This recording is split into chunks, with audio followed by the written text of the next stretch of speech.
Welcome back to Timekeepers Data, the podcast. I'm your host, AG, Ariel Brianna. I go by many names. I really don't care what you call me. My pronouns are they, them, theirs. And I don't know what else to say, but I'm really excited to be sharing another podcast episode with y'all. I love doing podcast episodes. This is actually the second podcast that I've produced in life. It might be the third. Okay, no, this is the third. But the second of my own.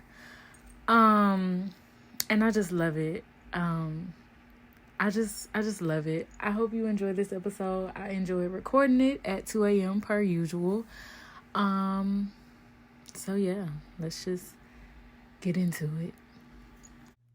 Something that I've witnessed in myself is that I'm losing my balance. And I'm a Libra moon and Libra Mars. And so I kind of want to look more into that, specifically my Mars, because I think that points to where I am passionate and what things I might be fueling. But I recognize that there's an imbalance in the ways that I believe and behave, because I kind of start to lean more to one side of just whether it be the physical or the spiritual, or other things, but usually those are the primary things, especially with my earth dominance, as far as my birth chart. And so I'm always kind of teetering this line, and I often fall more to one side, and I'll be deeply in the spiritual and just be disconnected from the physical, whether it means I'm not grounded or I'm not present in my reality.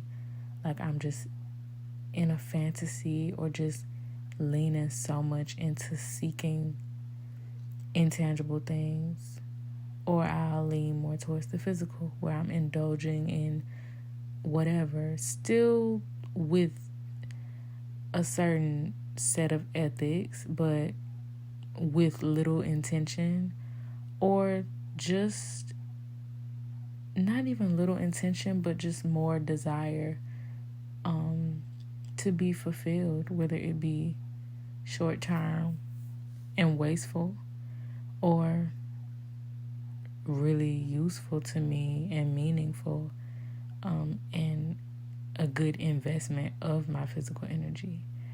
And so I'm just noticing that imbalance, because I'll be in these moments with myself where I make excuses for whatever is happening. Not all the time, but just these very specific moments that I realize I'm excusing something that I know isn't best for me, because I'm leaning into one of those aspects more than the other.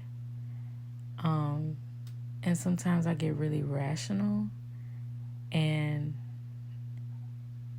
impulsive. And I think that plays into this too. And I'm kind of just processing it as I think, because I haven't really made those connections yet, but it is something that I've noticed. Just the disconnect, the imbalance, leaning more into the physical. And I think it's because lately I've been able to lean into the physical, because I've had the means to get my needs met and to help other people meet their needs. And that's something that I've not been able to do for a very long time. I've been scratching the gravel. Shout out to Mary Lou Williams, scratching in the gravel. But that's how it felt. And so it kind of felt like I had to live in a fantasy to just disassociate from my reality, because it was so painful. And I know I talked about feeling like somehow, I remember when I was first job searching just was like something laid back and chill that like fits in with my natural flow, which is perfect because I work at a smoke shop. And while smoke shops get strange customers, it still essentially is a chill, laid back job. It's not like something so serious, something that I hate, something I'm not interested in, something that's like if I make one mistake, it's life or death, you know. And I remember just feeling like, oh, like if I could just meet my needs, if I could just have like some kind of sustenance and frequency in my life, that will help my depression. And it has. Now, this kind of goes back to that imbalance because like I haven't cried much because it's been easier to suppress my emotions because like I'm working and on my off days I'm just doing creative shit or just like chilling, laid back, running errands. Like I filled in my time to not have to sit with certain emotions that I don't want to sit with. And I was doing that even before I had a job, but it would just burst through because at some point, if I'm just sitting in the same room all day, every day, shit is gonna come out. But now I'm just kind of like, I won't say always on the go, but like my mind is always on something else because I feel comfortable thinking about other shit because I don't have to worry about how am I gonna feed myself tomorrow. And so it's kind of like I just know that like it helped in one way, but in another way it still didn't solve the problem because I still have these like suppressed emotions and shit. So it's just interesting witnessing myself. I'm reading the Hoodoo Book of Flowers, and it is a hoodoo manual, and it is a book of its own. The writing, no, the writing kind of reminds me of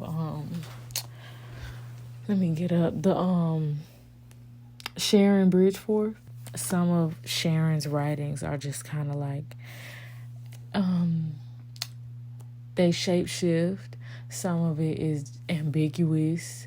Some of it is just imaginative. Some of it is speculative, if that's even like, I'm using these words for just the bare definitions that I have of them, but I know sometimes when words are applied in certain contexts, the meaning changes. But I hope I'm understood. So it kind of reminds me of that, and I just want to read this one part. Let's see. So it says, consciousness must be self-awareness, the ability to step back and monitor yourself, to be capable of encompassing the moment from a higher and more dispassionate plane, able to watch yourself thinking, emoting, being, monitoring the forces shaping you, within and without. Know thyself was the first maxim of the Delphic Oracle. Okay, this other part says, initiation of the soul is not a given. We, all of us, start life ignorant and asleep. As we mature, our understanding of real increases, and we conduct ourselves accordingly. Our lives become more harmonious. We are initiated. The spiritual life doesn't just happen. It is an active choice. Nurturance of the soul is the goal of this work. Open your eyes, young conjurer. A step every soul must take. Look deep and tell me, what do you see? What is consciousness? And who knows when the only thing certain is we are surely blind and wisdom must be won again and again and again. Now, I will add that, like, using blind in this context is kind of ableist. So, like, I wouldn't necessarily say that, but I was just reading the passage. Another part of the book says, the soul can only be consciousness. What else can it be? Weak at birth, it becomes stronger as we become more self-aware, self-guided, Is evolution the measure of your growth? It is consciousness that allows you to shape your life. Only then can you master your own destiny instead of being tossed about by the winds of circumstance, subject to the whims of others. But if the soul is consciousness, what then the immensity of the supra, or maybe superconscious, that links us to the universal divinity, the great mojo, the ineffable touch of eternity. That's what I wanted to do. I wanted to look up that word, ineffable, INEFFABLE. So the definition of ineffable, wait, let me see how it's pronounced. Ineffable. So the definition of ineffable, according to Merriam-Webster, is incapable of being expressed in words, indescribable, unspeakable. And then an alternate definition is like taboo, things that you shouldn't talk about. So the ineffable touch of eternity. So what stands out to me in this passage is like when it's like, let's see, consciousness allows you to shape your life. Only then you can master your own destiny instead of being tossed about by the winds of circumstance. When I was first getting into my like conscious spiritual journey, and I say that because like it's so many things, so many experiences, so many words and shit and ways to define things, and like I guess I just have grown to see like I used to just say, oh, when I started my spiritual journey, but I guess all my life was a spiritual journey. I just wasn't conscious of it. So when I talk about just the journey that I've been on since I've been conscious of it being a journey, I say consciously started my spiritual journey, because that's literally what it is. So when I first just got into reading certain books and getting into just different knowings of things and just different practices and belief systems and like just soul stuff, things on a soul level, things beyond the physical, and started just delving into everything, I wasn't grounded in anything. But it just stood out to me about the book saying like, you know, you don't want to be tossed about by circumstance. And I used to feel like first, this is tying back into when I was talking about being imbalanced and leaning more into one side than the other, and how I guess just all these years I've been trying to just maintain a balance. But I think first I felt like, oh, everything is what you make it, law of attraction, law of attraction, law of attraction. Oh, like I'm attracting this, words are spells, which is true, but damn, bitch, I can say some shit and just say it. Like, everything ain't gotta be so, like, you know? But also, like, balancing that with being mindful of what the fuck I do say.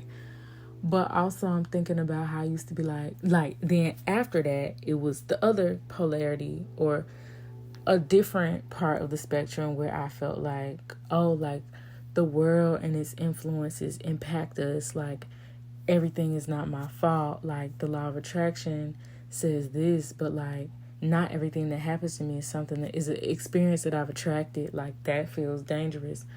And like both, everything that I said could be true.